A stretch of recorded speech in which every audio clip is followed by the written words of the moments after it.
राज्यभर सुरू असलेल्या मराठा मोर्चाचं लोण आता मुंबईच्या वेशीवर आलंय। मुंबईचं प्रवेशद्वार असलेल्या नवी मुंबईतून मराठा मूक मोर्चाला सुरुवात झाली आहे। खारघर सेंट्रल पार्क ते सीबीडी कोकण भवनापर्यंत मराठा क्रांती मूक मोर्चाचं आयोजन करण्यात आलंय। रायगड आणि नवी मुंबई अशा दोन विभागाचा हा मोर्चा असल्यामुळे नागरिकांची प्रचंड गर्दी पाहायला मिळते। यात मुंबई कृषी उत्पन्न समितीमधील व्यापारी आणि माथाडी कामगार सहभागी झाले।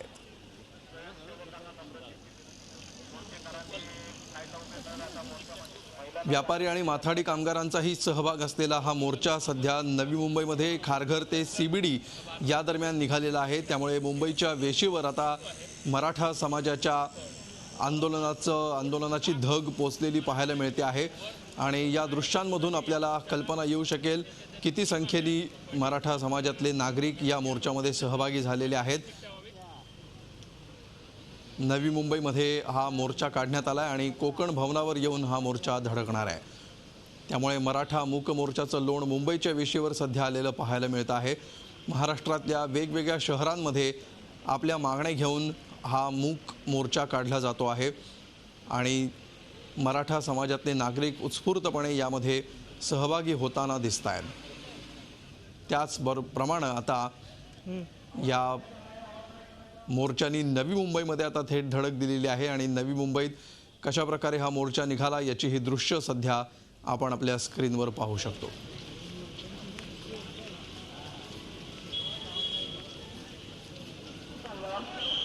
आपल्या हाताची खून हे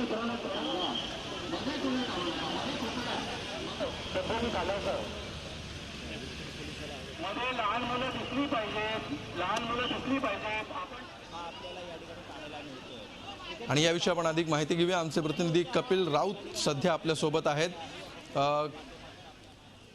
कपिल, ज्या प्रकारे आता नवी मुंबईमध्ये या मोर्चाची धग येऊन पोचलेली बघायला मिळते आहे, तुम्ही त्या ठिकाणी आहात, काय परिस्थिती आहे या मोर्चाची, कशा प्रकारे हा मोर्चा सुरू आहे?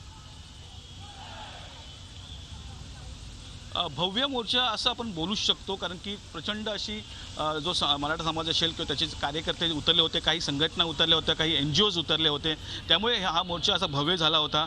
एकंदरीतच हा जो मोर्चा आहे हा उत्कर्ष मार्ग घेत पूर्ण सिडको मार्गे बेलापूर इथे आलेला आहे। कोकण भवनाच्या तिथे एक स्टेज साकारण्यात आलं होतं आणि तिथे काही भाषणंही झाली, काही महिलांची खास करून भाषणं झालेली आणि सर्वात महत्त्वाचं पाऊस असून सुद्धा काही महिला वर्ग असो किंवा तरुण वर्ग असो या सर्वांनी यात भाग घेतला होता। हे वैशिष्ट्य आपल्यावरच मराठा आरक्षणाचे काही कार्यकर्ते त्यांच्यावर जाणून घ्या। सर, काय महत्त्वाची मागणी होती आणि आज मोर्चा कसा आला? साहेब, आमच्या मागण्या होत्या। पहिली मागणी होती आमच्या मराठा समाजातील एका अल्पवयीन मुलीवरती पाथर्डीमध्ये बलात्कार झाला। त्या मुलीचा आजपर्यंत कुठलाही FIR दाखल झाला नाही। त्या मुलीच्या मृताला काही अन्यायाला त्या वाचा फुटली नाही। आमचा मराठा समाज अनेक ठिकाणी कुठलीही सवलत न मिळता, आमची मुलं हुशार जरी असली तरी त्यांना ॲडमिशनला आम्हाला लाखो रुपये भरावं लागतात। प्रत्येक ठिकाणी मराठा समाज हा प्रत्येक ठिकाणी मागे पडतो। चांगली खूप शिकलेली मुलं असली तरी पण त्यांना आमच्याकडे शेती करावं लागते आणि शेती पण तशी नाही आहे की आज शेतीला तसं मुबलक साहित्य महत्त्वाचं। आपल्यावर काही महिला वर्ग आहेत, काही खूप मोठ्या प्रमाणात महिला वर्ग दिसले आज मोर्चामध्ये, काय बोलाल? ह्या ज्या महिला आहेत ह्या अगदी ते जे प्रकरण झालं मुलीबद्दल कापुर्डी गावच्या, त्या महिलेला जो न्याय मिळाला नाही आहे, त्या न्यायामुळे महिला सगळ्या खाली उतरलेल्या आहेत सगळ्यात जास्त। आणि हा जो समाज आहे, हा मराठा समाज आहे, मराठा समाज हा कधीच शिवरायाच्या याच्यातला आहे। त्यामुळे शिवरायाचाच मान राखून हा त्यांना न्याय देणं भागच आहे। आणि हा न्याय जर नाही दिला तर परत एकदा हा तमाम मोर्चा हा अख्ख्या मुंबईमध्ये महाराष्ट्रामध्ये निघाल्याशिवाय राहणार नाही। न्याय मिळालाच पाहिजे। महिलेच्या बाबतीत सुद्धा न्याय मिळाला पाहिजे। अहोरात्र महिला राजकारणात आहेत, समाजसेवेत आहेत, आम्ही पण आहे। त्यामुळे महिलांना ज्या समाजसेवेसाठी उतरावं लागतं तर भीतीने आम्हाला घाबरावं लागतं का हे काय आम्हाला महिलांना न्याय मिळत नाही आहे। अहोरात्रीचं आम्हाला कुठूनच न्याय मिळत नाही। आणि हा न्याय जर नाही मिळाला तर आम्ही सर्व महिला एक मराठा समाज अगदी संपूर्ण ऑल महाराष्ट्रामध्ये उतरल्याशिवाय राहणार नाही। हे होत्या प्रतिक्रिया इकडच्या पूर्ण कार्यकर्त्याच्या. सर्वात महत्त्वाच्या 3 महत्त्वाच्या मागण्या होत्या. मराठा आरक्षण तर आहेच, त्याबरोबर कापोडची घटना त्याचा निषेध केलेला आहे आणि त्या जे कोणी अपराधी त्यांना लवकर सजा झाली पाहिजे, कडक शासन झालं पाहिजे आणि त्याचबरोबर जो अॅट्रॉसिटीचा कायदा आहे त्यात काही सुधारणा झाली पाहिजे, अशा काही महत्त्वाच्या मागण्यासाठी हा मोर्चा काढला होता. अनेक महाराष्ट्रामध्ये आपण मोर्चे बघतोय आणि इथेही भव्य मोर्चा निघाला होता. आता पुढचं स्टेप मुंबई असणार आहेत, मुंबईलाही लोक जाणार आहेत आणि मोठा भव्य मोर्चा काढणार आहेत. एकंदरीतच आमच्या मागण्या पूर्ण झाल्या नाहीत तर आम्ही तीव्र आंदोलन करू असाही इशारा काही इथल्या सामाजिक कार्यकर्त्यांनी दिलेला आहे. हा मुख मोर्चा होता, कुठचाही उद्रेक झाला नव्हता, त्यामुळे हा मोर्चा एक भव्य मोर्चा निघाला होता आणि आता यांच्या मागण्या कितपत सरकार ऐकते याकडे ह्या सर्व कार्यकर्ते लक्ष लागले आहे.